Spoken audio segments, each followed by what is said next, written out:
शांताकारं भुजंगशयनं पद्मनाभं सुरेशं विश्वाधारं गगनसदृशं मेघवर्णं शुभांगं लक्ष्मीकान्तं कमलनयनं योगिभिध्यानगम्यं वंदे विष्णुभवभयहरं सर्वलोकैकनाथं।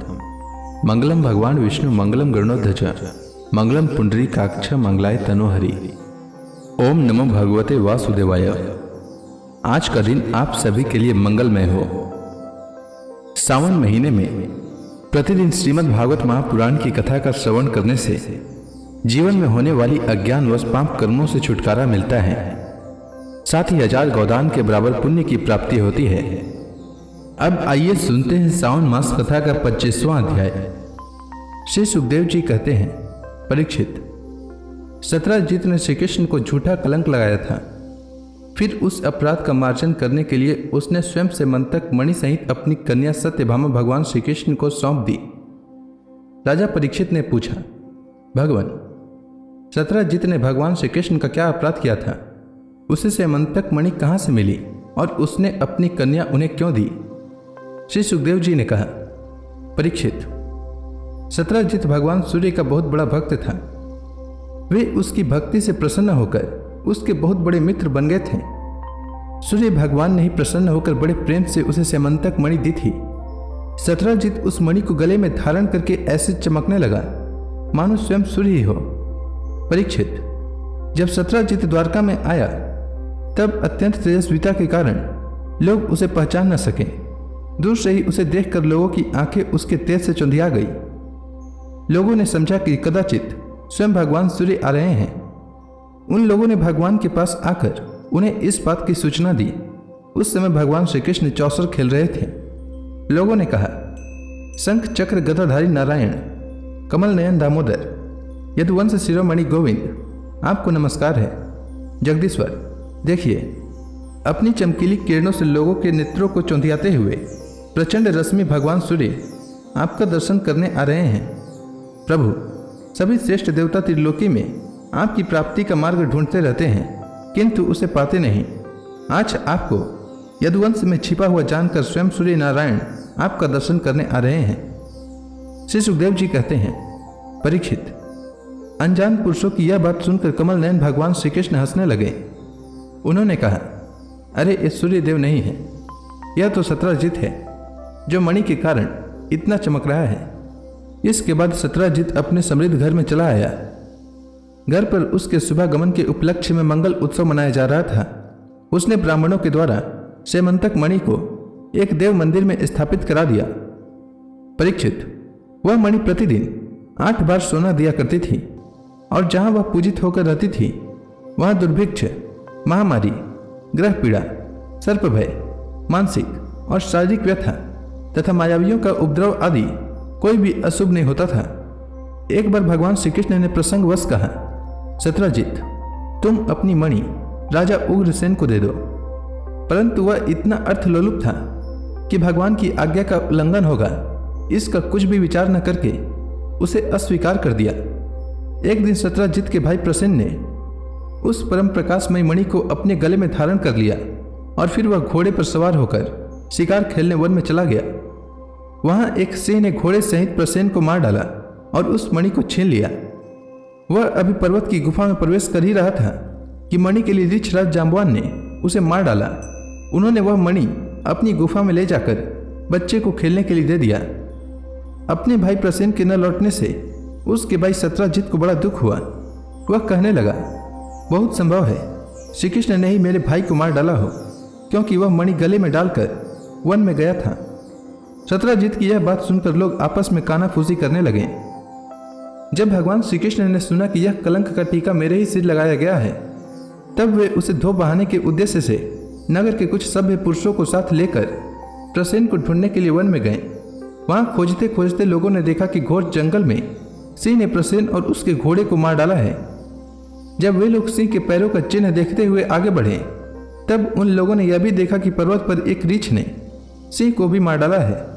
भगवान श्री कृष्ण ने सब लोगों को बाहर ही बैठा दिया और अकेले ही घोर अंधकार से भरी हुई ऋक्षराज की भयंकर गुफा में प्रवेश किया। भगवान ने वहां जाकर देखा कि श्रेष्ठ मणि सेमंतक को बच्चों का खिलौना बना दिया गया है।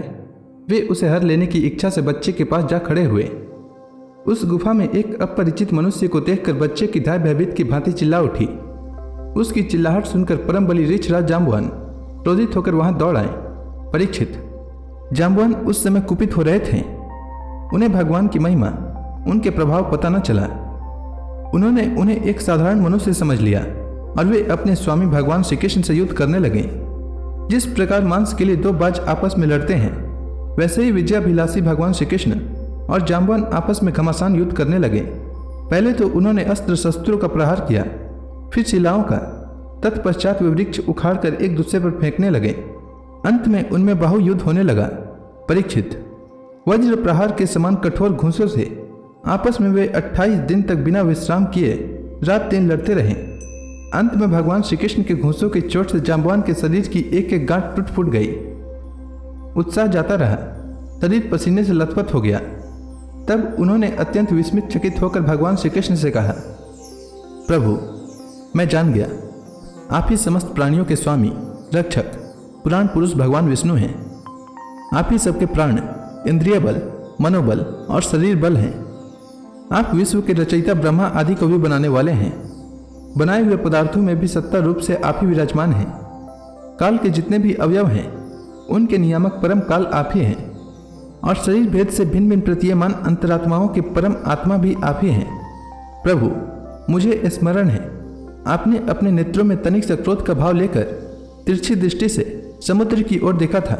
उस समय समुद्र के अंदर रहने वाले बड़े बड़े घड़ियाल और मगरमच्छ क्षुब्ध हो गए थे और समुद्र ने आपको मार्ग दे दिया था। तब आपने उस पर सेतु बांधकर समुद्र यश की स्थापना की तथा लंका का विध्वंस किया। आपके बाणों से कट कट कर राक्षसों के सिर पृथ्वी पर लौट रहे थे। अवश्य ही आप मेरे वे ही राम जी श्री कृष्ण के रूप में आए हैं। परीक्षित, जब ऋक्षराज जाम्बवान ने भगवान को पहचान लिया, तब कमल नयन श्री कृष्ण ने अपने परम कल्याणकारी शीतल कर कमलों को उनके शरीर पर फेर दिया और फिर अहेतु की कृपा से भरकर प्रेम गंभीर वाणी से अपने भक्त जाम्बवान जी से कहा, ऋक्षराज, हम मणि के लिए ही तुम्हारी इस गुफा में आए हैं। इस मणि के द्वारा मैं अपने पर लगे झूठे कलंक को मिटाना चाहता हूँ। भगवान के ऐसा कहने पर जाम्बवान ने बड़े आनंद से उनकी पूजा करने के लिए अपनी कन्या कुमारी जाम्बवती को मणि के साथ उनके चरणों में समर्पित कर दिया। भगवान श्री कृष्ण जिन लोगों को गुफा के बाहर छोड़ गए थे, उन्होंने 12 दिन तक उनकी प्रतीक्षा की, परंतु जब उन्होंने देखा कि अब तक वे गुफा से नहीं निकले, तब वे अत्यंत दुखित होकर द्वारका को लौट गए। वहां जब माता देवकी, रुक्मणी, वसुदेव जी तथा अन्य संबंधियों और कुटुंबियों को यह मालूम हुआ कि श्री कृष्ण गुफा में से नहीं निकले, तब उन्हें बड़ा शोक हुआ। सभी द्वारकावासी अत्यंत दुखित होकर शत्रजित को भला बुरा कहने लगे और भगवान श्री कृष्ण की प्राप्ति के लिए महामाया दुर्गा देवी की शरण में गए। उनकी उपासना से दुर्गा देवी प्रसन्न हुई और उन्होंने आशीर्वाद दिया। उसी समय उनके बीच में मणि और अपनी नववधू जाम्बवती के साथ सफल मनोरथ होकर श्री कृष्ण सबको प्रसन्न करते हुए प्रकट हो गए। सभी द्वारकावासी भगवान श्री कृष्ण को पत्नी के साथ और गले में मणि धारण किए हुए देखकर परमानंद में मग्न हो गए, मानो कोई मरकर लौट आया हो। तदनंतर भगवान श्री कृष्ण ने शत्रजित को राजसभा में महाराज उग्रसेन के पास बुलवाया और जिस प्रकार मणि प्राप्त हुई थी वह सब कथा सुनाकर उन्होंने वह मणि शत्रजित को सौंप दी। शत्रजित अत्यंत लज्जित हो गया। मणि तो उसने ले ली, परंतु उसका मुंह नीचे की ओर लटक गया। अपने अपराध पर उसे बड़ा पश्चाताप हो रहा था। किसी प्रकार वह अपने घर पहुंचा। उसके मन की आंखों के सामने निरंतर अपना अपराध नाचता रहा। बलवान के साथ विरोध करने के कारण वह भयभीत भी हो गया था। अब वह यही सोचता रहता कि मैं अपने अपराध का मार्जन कैसे करूं, मुझ पर भगवान श्री कृष्ण कैसे प्रसन्न हो, मैं ऐसा कौन सा काम करूं जिससे मेरा कल्याण हो और लोग मुझे कोसे नहीं। सचमुच मैं अदूरदर्शी क्षुद्र हूं। धन के लोभ से मैं बड़ी मूर्खता का काम कर बैठा। अब मैं रमणियों में रत्न के समान अपनी कन्या सत्यभामा और वह सेमंतक मणि दोनों ही श्री कृष्ण को दे दूं। यह उपाय बहुत अच्छा है। इसी से मेरे अपराध का मार्जन हो सकता है और कोई उपाय नहीं है। शत्रजित ने अपनी विवेक बुद्धि से ऐसा निश्चय करके स्वयं ही इसके लिए उद्योग किया और अपनी कन्या तथा सेमंतक मणि दोनों ही ले जाकर श्री कृष्ण को अर्पण कर दी। सत्यभामा शील स्वभाव, सुंदरता, उदारता आदि सद्गुणों से संपन्न थी।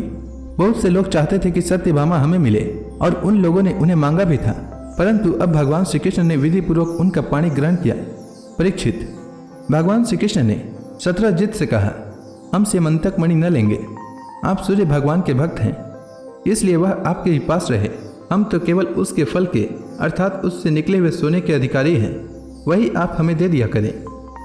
श्री सुखदेव जी कहते हैं, परीक्षित, यद्यपि भगवान श्री कृष्ण को इस बात का पता था कि लक्षागृह की आग से पांडवों का बाल भी बांका नहीं हुआ है, तथापि जब उन्होंने सुना कि कुंती और पांडव जलकर मर गए, तब उस समय का कुल परंपरोचित व्यवहार करने के लिए वे बलराम जी के साथ हस्तिनापुर गए। वहां जाकर भीष्म पितामह, कृपाचार्य, विदुर, गांधारी और द्रोणाचार्य से मिलकर उनके साथ संवेदना सहानुभूति प्रकट की और उन लोगों से कहने लगे, हाय हाय, यह तो बड़े ही दुख की बात हुई। भगवान श्री कृष्ण के हस्तिनापुर चले जाने से द्वारका में अक्रूर और कृतवर्मा को अवसर मिल गया। उन लोगों ने सद्धनवा से आकर कहा, तुम सत्रजित से मणि क्यों नहीं छीन लेते? सत्रजित ने अपनी श्रेष्ठ कन्या सत्यभामा का विवाह हमसे करने का वचन दिया था और अब उसने हम लोगों का तिरस्कार करके उसे श्री कृष्ण के साथ ब्याह दिया है। अब सत्रजित भी अपने भाई प्रसेन की तरह क्यों न यमपुरी में जाए? सद्धनवा पापी था और अब तो उसकी मृत्यु भी उसके सिर पर नाच रही थी। अक्रूर और कृतवर्मा के इस प्रकार बहकाने पर सद्धनवा उनकी बातों में आ गया और उस महादुष्ट ने लोभवश सोए हुए सत्रजित को मार डाला। इस समय स्त्रियां अनाथ के समान रोने चिल्लाने लगीं, परंतु सद्धनवा ने उनकी ओर तनिक भी ध्यान न दिया। जैसे कसाई पशुओं की हत्या कर डालता है, वैसे ही वह सत्रजित को मारकर और मणि लेकर वहां से चंपत हो गया। सत्यभामा जी को यह देखकर कि मेरे पिता मार डाले गए हैं, बड़ा शोक हुआ और वे हाय पिताजी, मैं मारी गई, इस प्रकार पुकार पुकार कर विलाप करने लगी। बीच बीच में वे बेहोश हो जाती और होश में आने पर फिर विलाप करने लगती। इसके बाद उन्होंने अपने पिता के शव को तेल के कड़ाहे में रखवा दिया और स्वयं हस्तिनापुर को गई। उन्होंने बड़े दुख से भगवान श्री कृष्ण को अपने पिता की हत्या का वृतांत सुनाया। यद्यपि इन बातों को भगवान श्री कृष्ण पहले से ही जानते थे। परीक्षित, सर्वशक्तिमान भगवान श्री कृष्ण और बलराम जी ने सब सुनकर मनुष्यों की सी लीला करते हुए अपनी आंखों में आंसू भर लिए और विलाप करने लगे कि अहो, हम लोगों पर तो यह बहुत बड़ी विपत्ति आ पड़ी। इसके बाद भगवान श्री कृष्ण सत्यभामा जी और बलराम जी के साथ हस्तिनापुर से द्वारका लौट आए और सद्धनवा को मारने तथा उससे मणि छीनने का उद्योग करने लगे। जब सद्धनवा को यह मालूम हुआ कि भगवान श्री कृष्ण मुझे मारने का उद्योग कर रहे हैं, तब वह बहुत डर गया और अपने प्राण बचाने के लिए उसने कृतवर्मा से सहायता मांगी। तब कृतवर्मा ने कहा, भगवान श्री कृष्ण और बलराम जी सर्वशक्तिमान ईश्वर हैं, मैं उनका सामना नहीं कर सकता। भला ऐसा कौन है जो उनके साथ वैर बांधकर इस लोक और परलोक में सकुशल रह सके? तुम जानते हो कि कंस उन्हीं से द्वेष करने के कारण राज्य लक्ष्मी को खो बैठा और अपने अनुयायियों के साथ मारा गया। जरासंध जैसे सूरवीर को भी उनके सामने 17 बार मैदान में हारकर बिना रथ के ही अपनी राजधानी में लौट जाना पड़ा था। जब कृतवर्मा ने उसे इस प्रकार टका सा जवाब दे दिया, तब सद्धनवा ने सहायता के लिए अक्रूर जी से प्रार्थना की। उन्होंने कहा, भाई, ऐसा कौन है जो सर्वशक्तिमान भगवान का बल पौरुष जानकर भी उनसे वैर विरोध ठाने? जो भगवान खेल खेल में ही इस विश्व की रचना, रक्षा और संहार करते हैं तथा जो कब क्या करना चाहते हैं, इस बात को माया से मोहित ब्रह्मा आदि विश्व विधाता भी नहीं समझ पाते। जिन्होंने 7 वर्ष की अवस्था में, जब वे नीरे बालक थे, एक हाथ से ही गिरिराज गोवर्धन को उखाड़ लिया, बरसाती छत्ते को उखाड़ कर हाथ में रख लेते हैं, वैसे ही खेल खेल में 7 दिनों तक उसे उठाए रखा। मैं तो उन भगवान श्री कृष्ण को नमस्कार करता हूँ। उनके कर्म अद्भुत हैं, वे अनंत अनादि एक रस और आत्म स्वरूप हैं। मैं उन्हें नमस्कार करता हूँ। जब इस प्रकार अक्रूर जी ने भी उसे कोरा जवाब दे दिया, तब सद्धनवा ने सेमंतक मणि उन्हीं के पास रख दी और स्वयं 400 कोस लगातार चलने वाले घोड़े पर सवार होकर वहां से बड़ी फुर्ती से भागा। परीक्षित, भगवान श्री कृष्ण और बलराम दोनों भाई अपने उस रथ पर सवार हुए जिस पर गरुड़ चिन्ह से चिन्हित ध्वजा फहरा रही थी और बड़े वेग वाले घोड़े जुते हुए थे। अब उन्होंने अपने ससुर सत्रजित को मारने वाले सतधनवा का पीछा किया। मिथिलापुरी के निकट एक उपवन में सतधनवा का घोड़ा गिर पड़ा।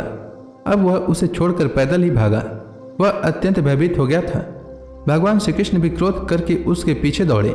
सतधनवा पैदल ही भाग रहा था, इसलिए भगवान ने भी पैदल ही दौड़कर अपने तीक्ष्ण धार वाले चक्र से उसका सिर उतार लिया और उसके वस्त्रों में सेमंतक मणि को ढूंढा। परंतु जब मणि मिली नहीं, तब भगवान श्री कृष्ण ने बड़े भाई बलराम जी के पास आकर कहा, हमने सद्धनवा को व्यर्थ ही मारा, क्योंकि उसके पास स्यमंतक मणि तो है ही नहीं। बलराम जी ने कहा, इसमें संदेह नहीं कि सद्धनवा ने स्यमंतक मणि को किसी न किसी के पास रख दिया है। अब तुम द्वारका जाओ और उसका पता लगाओ। मैं विदेह राज से मिलना चाहता हूँ, क्योंकि वे मेरे बहुत ही प्रिय मित्र हैं। परीक्षित। यह कहकर यदुवंश शिरोमणि बलराम जी मिथिला नगरी में चले गए। जब मिथिला नरेश ने देखा कि पूजनीय बलराम जी महाराज पधारे हैं, तब उनका हृदय आनंद से भर गया। उन्होंने झटपट अपने आसन से उठकर अनेक सामग्रियों से उनकी पूजा की। इसके बाद भगवान बलराम जी कई वर्षों तक मिथिलापुरी में ही रहे। महात्मा जनक ने बड़े प्रेम और सम्मान से उन्हें रखा। इसके बाद समय पर धृतराष्ट्र के पुत्र दुर्योधन ने बलराम जी से गदा युद्ध की शिक्षा ग्रहण की। अपनी प्रिय सत्यभामा का प्रिय कार्य करके भगवान श्री कृष्ण द्वारका लौट आए और उनको यह समाचार सुना दिया कि सद्धनवा को मार डाला गया, परंतु स्यमंतक मणि उसके पास न मिली। इसके बाद उन्होंने भाई बंधुओं के साथ अपने ससुर शत्राजित की वे सब अधर्वदेहिक क्रियाएं करवाई, जिनसे मृतक प्राणी का परलोक सुधरता है। अक्रूर और कृतवर्मा ने सद्धनवा को शत्राजित के वध के लिए उत्तेजित किया था। इसलिए जब उन्होंने सुना कि भगवान श्री कृष्ण ने सद्धनवा को मार डाला है, तब वे अत्यंत भयभीत होकर द्वारका से भाग खड़े हुए। परीक्षित। कुछ लोग ऐसा मानते हैं कि अक्रूर के द्वारका से चले जाने पर द्वारका वासियों को बहुत प्रकार के अनिष्टों और अरिष्टों का सामना करना पड़ा। दैविक और भौतिक निमित्तों से बार बार वहां के नागरिकों को शारीरिक और मानसिक कष्ट सहना पड़ा। परंतु जो लोग ऐसा कहते हैं, वे पहले कही हुई बातों को भूल जाते हैं। भला यह भी कभी संभव है कि जिन भगवान श्री कृष्ण में समस्त ऋषि मुनि निवास करते हैं, उनके निवास स्थान द्वारका में उनके रहते कोई उपद्रव खड़ा हो जाए। उस समय नगर के बड़े बूढ़े लोगों ने कहा, एक बार काशी नरेश के राज्य में वर्षा नहीं हो रही थी, सूखा पड़ गया था। तब उन्होंने अपने राज्य में आए हुए अक्रूर के पिता स्वफलक को अपनी पुत्री गांधनी ब्याह दी। तब उस प्रदेश में वर्षा हुई। अक्रूर भी स्वफलक के ही पुत्र हैं और इनका प्रभाव भी वैसा ही है। इसलिए जहाँ जहाँ अक्रूर रहते हैं, वहाँ वहाँ खूब वर्षा होती है तथा किसी प्रकार का कष्ट और महामारी आदि उपद्रव नहीं होते। परीक्षित। उन लोगों की बात सुनकर भगवान ने सोचा कि इस उपद्रव का यही कारण नहीं है। यह जानकर भी भगवान ने दूत भेजकर अक्रूर जी को ढूंढवाया और आने पर उनसे बातचीत की। भगवान ने उनका खूब स्वागत सत्कार किया और मीठी मीठी प्रेम की बातें कहकर उनसे संभाषण किया। परीक्षित। भगवान सबके चित्त का एक एक संकल्प देखते रहते हैं, इसलिए उन्होंने मुस्कुराते हुए अक्रूर से कहा, चाचा जी, आप दान धर्म के पालक हैं। हमें यह बात पहले से ही मालूम है कि सद्धनवा आपके पास वह स्यमंतक मणि छोड़ गया है, जो बड़ी प्रकाशमान और धन देने वाली है। आप जानते ही हैं कि शत्राजित के कोई पुत्र नहीं है, इसलिए उनकी लड़की के लड़के, उनके नाती ही उन्हें तिलांजलि और पिंडदान करेंगे, उनका ऋण चुकाएंगे और जो कुछ बच रहेगा उसके उत्तराधिकारी होंगे। इस प्रकार शास्त्रीय दृष्टि से यद्यपि स्यमंतक मणि हमारे पुत्रों को ही मिलनी चाहिए, तथापि वह मणि आपके ही पास रहे, क्योंकि आप बड़े व्रतनिष्ठ और पवित्र आत्मा हैं तथा दूसरों के लिए उस मणि को रखना अत्यंत कठिन भी है। परंतु हमारे सामने एक बहुत बड़ी कठिनाई यह भी आ गई है कि हमारे बड़े भाई बलराम जी मणि के संबंध में मेरी बात का पूरा विश्वास नहीं करते।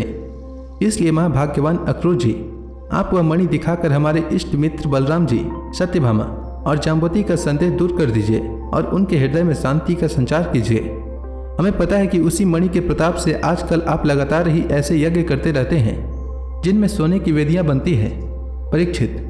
जब भगवान श्री कृष्ण ने इस प्रकार संतावना देकर उन्हें समझाया बुझाया, तब अक्रूर जी ने वस्त्र में लपेटी हुई सूर्य के समान प्रकाशमान वह मणि निकाली और भगवान श्री कृष्ण को दे दी।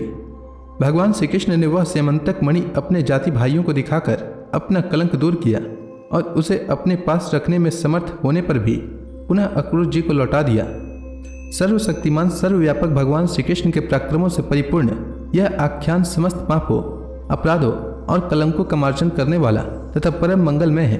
जो इसे पढ़ता, सुनता और स्मरण करता है, वह सब प्रकार की अपकीर्ति और पापों से छूटकर शांति का अनुभव करता है। तो इसी के साथ यह अध्याय समाप्त हुआ। इसके आगे की कथा मैं कल के अध्याय में सुनाऊंगा। तब तक के लिए भगवान हरि का नाम लेते रहें।